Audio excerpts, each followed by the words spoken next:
Hey, pushers, Mr. Imatsu here, coming to you with lesson 2 on the outlining of the LEQ. So kind of just focusing on completing what would be the body paragraph or body paragraphs. And we'll kind of actually go back to the DBQ and talk about body paragraphs as well. And so down here, we're on, again, lesson 2. Notice that on the end of today's lesson, if you could go back to where you got the outline worksheet on Schoology and just turn that in, that's been completed, I would appreciate that. In our last lesson, we completed the contextualization for prior to and while. Kind of talked about why I like to go ahead and put this in for brainstorming purposes, for organization, to make sure it's like chronologically done in a way, and that there's also no what I call gaps being filled, and give me some ideas of things that I can write and talk about more. And so now we're going to move into the body paragraphs. And again, this is just using your brain and your understanding of history and your knowledge of history to answer the question. So once again, the question is how much did mercantilism affect the British North economy? And what I'm going to try to show you here is what I do is I write a key term, and then I'm trying to get those extra bonus points. So if I can respond to the prompt of using causation, comparison, or continuity and change over time. Now we saw the word effect up here, and so I'm really thinking that this prompt is really focusing on the historical thinking of causation. So I'm going to try to talk about the cause and effect and try to expand on those ideas of cause and effect even more to like qualify and modify the idea of cause and effect so I get all these bonus points. Okay, so remember, if you just say the word mercantilism or triangle trade, you most likely will get a point. You may not get a point for answering the prompt called analysis and reasoning. Let me go ahead and take a second and just kind of talk about that for one more time. And I'm going to talk about this a couple times. I've already talked about it once, but let me get you back to that rubric. And again, what I did very quickly is I scrolled up to the College Board rubric. But as we look at this outline, when you say the key term, hello, that's the DBQ. When you say the key term, that is evidence that is relevant to the prompt. So if you say triangle trade, if you say describe like imports over exports for, exports over imports for a gold mercantilism, that's evidence that is relevant to the topic. You get a point. Now, if you actually use it to talk about the changes, that's where you get the argument point. Down here, you have to make sure that when you describe the evidence, you're talking about the causes and the effects of the evidence. And if you're able to take those causes and effects, like I do, into like ones that kind of disadvantaged actually the British Crown, because now this bad relationship has going to cause the colonies to go independence and call them for a call independence. And now the British can't even, they've now lost their colonies, right? As Americans have declared independence and we win the American Revolution. So that's what I'm going to do. I'm going to modify my argument. I'm going to say this is pretty good for people involved, but trying to turn into this bad relationship. And this bad relationship ultimately turned into a political problem. This economic issue turned into a political issue where the Americans began to ask for their independence and actually fought the American Revolution and won. Okay.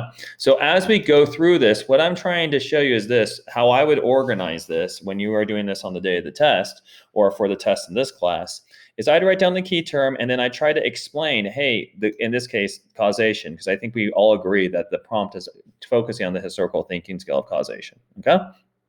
So this gets to our next thing, the body paragraphs. And I was going to talk about this with the DBQ. There are no rules to body paragraphs, guys. There's actually no rule to organization. Theoretically, you could probably have one just massive paragraph with contextualization and thesis and everything that you need to get your points for the DBQ or the LEQ in one paragraph. Once again, I think we want to break things up to make things easier for the reader. So when it comes to when it comes to the DBQ, if you are going to be doing the basic essay where you're doing 3 or hopefully 4 documents, you're not going to try the 5 or the 6. You're not going to try to get this a crazy thesis. You're not trying to categorize or modify or corroborate or qualify any of your evidence. You're just going for those basic 4 points. I think all you need is one body paragraph, right? Just put the 3 documents in there, the 4 documents in there, and just put as one body paragraph. If you're a student that's going for the DBQ for the more points, you're probably trying to like group them together. So you probably have at least 2 different categories. So put these 2 categories together. Going back to our DBQ on the Second Great Awakening, it was like, were they successful or were they not successful in actually promoting that change, that reform movement? Okay. So in that case, 2 body paragraphs may be appropriate. In an LEQ, I don't never know why. I mean, I think if there's like comparisons, similarities, and differences, I think we should have two paragraphs, right? One on similarities, one on differences, right? Continuity and change over time, maybe, and then maybe this should be cause and effect. However, you can just put them all in one body paragraph. And that's what I actually do in this essay. I just put all this stuff into one body paragraph. And I try to attempt to do the causation and do a modification of the historical thinking of causation. Okay. So that's what it is. So as we go through this, what am I doing is I'm talking about the key term, and then I'm going to talk about the causation, or the effect, the cause of effect. So the goal of mercantilism, what is mercantilism? It's to enrich the mother countries, right? Then one cause of mercantilism was a triangle trade, the transatlantic trade. We also know as Columbian exchange, and it brought these crazy changes, which is basically what happened to mercantilism. Mercantilism caused this, and the cause of this created all these other causes. And what were some of the things? The colonies provide raw materials, the mother country provided finished goods. This causes an unequal relationship. Trade between these different countries, causes exchange of different goods and people. However, one labor force economic change that happened to the British North economy is we got these things called slaves, right? And slaves are going to cause a massive issue, as we know, within the American morale and history, and eventually to the Civil War, as we know. And then also, I kind of turn this into this economic turns into a political issue, right? So you kind of see some like interesting, like kind of qualifications and me really going to the historical thinking skill of cause and effect. Hey, all these causes eventually affected labor force and also us, right? And then I'm making a modification here that's turning from an economic issue to a political issue. So I believe that's what the LEQ readers are looking for when they're looking for this type of an essay, to get those bonus points. And again, I kind of told you this earlier. It is a kind of like the LEQ seems a little bit more unclear on how they grade it. A little bit more, I would say use the word subjective.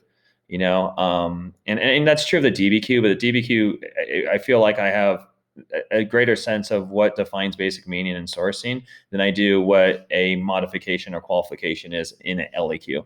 Okay. So in this case, I'm going to choose one body paragraph, and this body paragraph, in my opinion, should be able to get a full 6 points. It's going to go through, modify, and organize those things. Let's talk about students aren't looking for so many things. What's the kind of goal here? I would hope a student could actually do these three things. And if you do these three things, I think that's evidence that's kind of relates to the prompt, and you're talking about cause and effect. So you would get the points over here. So in this case, you get the point over here for evidence and the point here for analysis and reasoning. So a lot of students, I think, tend to, when they look at this, the LEQ, and they go, oh my gosh, I have to remember 12,000 things.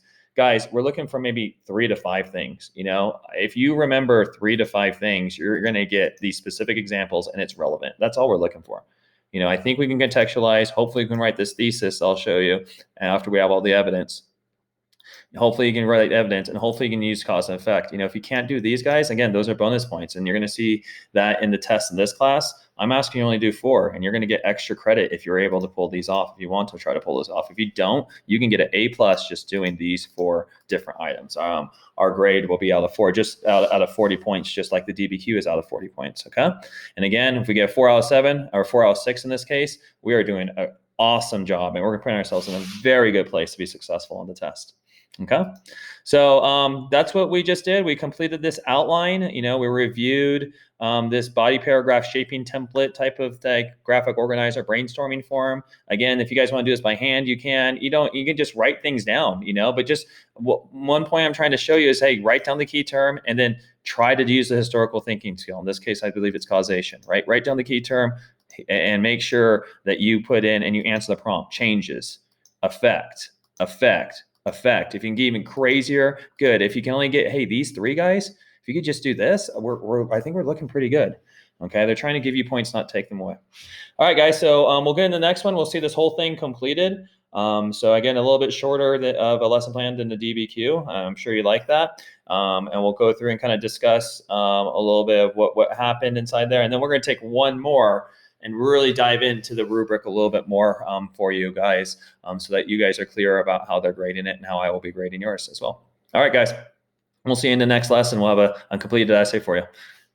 I'll just keep on waving my hand. Hope some of you guys are laughing about that. All right, take care. See ya.